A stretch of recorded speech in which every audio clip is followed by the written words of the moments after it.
اور جن کی موت نہیں آئی ہوتی انہیں بھی نیند کی حالت میں اسی طرح قبض کر لیتا ہے، پھر جن کی موت کا فیصلہ کر چکا اس کو روک لیتا ہے، اور جو باقی ہیں انہیں مقررہ وقت تک کے لیے رہا کر دیتا ہے۔ اس میں یقیناً ان لوگوں کے لیے نشانیاں ہیں جو غور کرنے والی۔ اس کے باوجود کیا انہوں نے اللہ کے مقابل میں دوسروں کو سفارشی بنا رکھا ہے؟ ان سے کہو اگرچہ وہ کچھ اختیار نہیں رکھتے اور کچھ عقل و شعور رکھتے ہیں، کہو سفارش تمام تر اللہ ہی کے اختیار میں ہے، کوئی انسان آ کر ان کی سفارش نہیں کرے گا۔ زمین و آسمان کی بادشاہت صرف اللہ کی ہے، پھر تم اس کی طرف لوٹائے جاؤ گے۔ یہ اس حماقت کا نتیجہ ہے، جب اکیلے خدا کا ذکر کیا جائے تو لوگ آخرت کو نہیں مانتے کہ اس میں خدا کی بلاگ عدالت اپنا فیصلہ سنائے گی۔ اللہ تعالیٰ بالکل غیر جانبدار ہو کر لوگوں کے اعمال کا فیصلہ کریں گے۔ ان کے دل کڑتے ہیں اور جب اللہ کے سوا دوسروں کا ذکر ہوتا ہے تو فوراً خوش ہو جاتے ہیں۔ ان کا معاملہ اب اللہ کے حوالے کرو اور کہو اے اللہ، زمین و آسمان کے پیدا کرنے والے، غائب و حاضر کے جاننے والے، اپنے بندوں کے درمیان تو ہی اس چیز کا فیصلہ کرے گا جس میں وہ اختلاف کر رہے ہیں۔ یہ اس وقت نہیں مان رہے، لیکن ان ظالموں کے پاس اگر وہ سب کچھ ہو جو زمین میں ہے اور اس کے ساتھ اتنا ہی اور بھی، تب بھی یہ اللہ سے، اللہ کے برے عذاب سے اپنے آپ کو نہیں بچا سکتے۔ یہ ساری دولت، سارا سونا چاندی، ہیرے جواہرات سب اللہ کو دے کر اپنے آپ کو بچانا چاہیں گے تو تب بھی نہیں بچا پائیں گے۔ لیکن اللہ کی طرف سے انہیں وہ معاملہ پیش آئے گا جس کا یہ گمان بھی نہیں رکھتا۔ ان کے اعمال کے برے نتائج ان کے سامنے آ جائیں گے اور انہیں وہی چیز گھیر لے گی جس کا یہ مذاق اڑاتے ہیں۔ تو انسان کا معاملہ بھی بڑا عجیب ہے۔ اس کو جب کوئی تکلیف پہنچتی ہے تو وہ ہمیں پکارتا ہے، اور پھر جب ہم اپنی طرف سے اس کی تکلیف کو دور کر دیتے ہیں تو وہ اللہ تعالیٰ دور کر دیتے ہیں، تو پھر وہ اپنے ان شریکوں کو اس کا کریڈٹ دینا شروع کر دیتے ہیں۔ ہرگز نہیں، یہ دنیا کی زندگی ایک آزمائش ہے، لیکن ان کے اکثر لوگ نہیں جانتے۔ ان سے پہلے والوں نے بھی یہی بات کہی تھی، تو جو کچھ وہ کماتے رہے ان کے کچھ بھی کام نہیں آیا، اور ان کے اعمال کے برے نتیجے ان کے سامنے آئے۔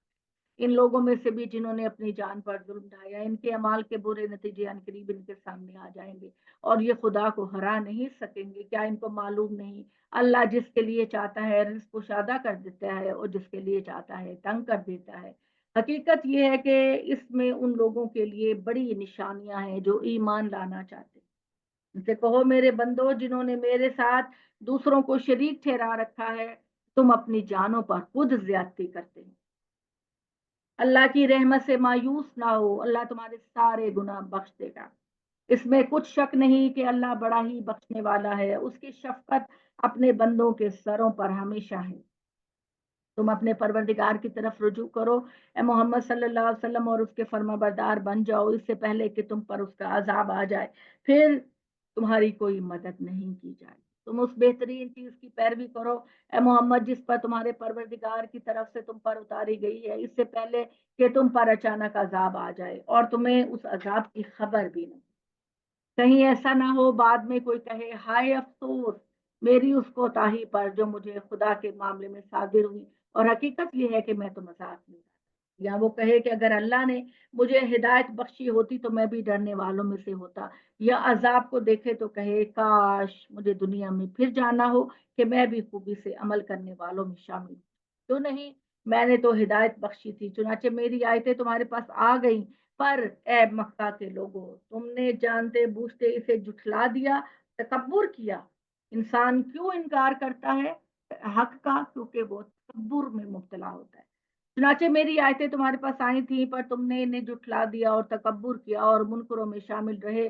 لوگوں قیامت کے دن تم دیکھو گے کہ ان کے چہرے سیاہ ہیں جنہوں نے خدا کے شریک ٹھہرا کر خدا پر جھوٹ باندھا ہے۔ ان تکبر کرنے والوں کا ٹھکانہ جہنم میں ہو۔ اس دن اللہ ان کو ان کی منمانی مامن میں نجات، ان کو ان کی دوزخ سے اجازت نہیں ملے گی، لیکن جو لوگ ایمان لے کر آئیں گے اللہ تعالیٰ ان کو ان کے امن کے ساتھ نجات دے گا۔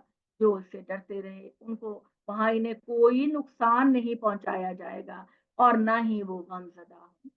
حقیقت یہ ہے کہ اللہ ہی ہر چیز کا خالق ہے، وہی ہر چیز کا نگہباں ہے۔ زمین و آسمان کی کنجیاں اللہ ہی کے پاس ہے، اس کے خزانوں سے کوئی دوسرا کچھ بھی نہیں لے سکتا۔ اس لیے جنہوں نے اللہ کی آیتوں کا انکار کیا وہی گھاٹے میں رہنے والے ہیں۔